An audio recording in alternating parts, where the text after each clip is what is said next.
Assalamu alaikum bir туғандар, барыңыздардың келіп келген ыйык Рамазан айыңыздары мен чын жүректен құттықтайбыз.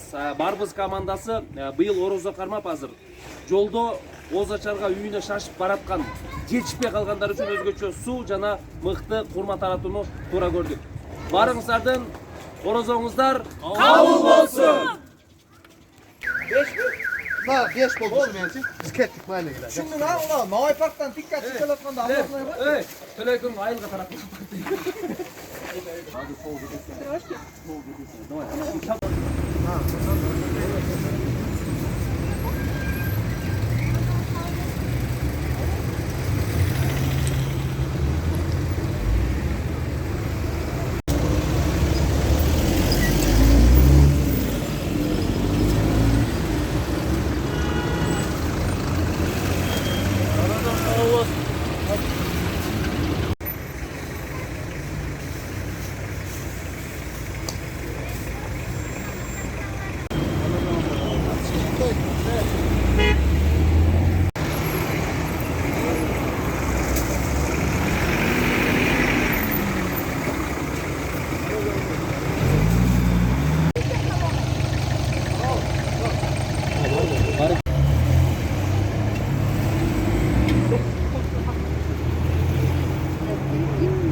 Aldık biz beri atalım.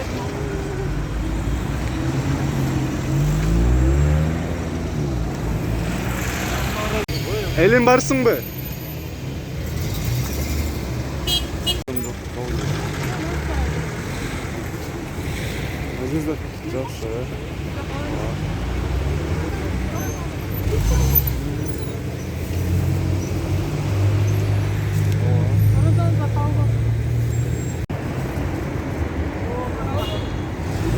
Gazon kısan.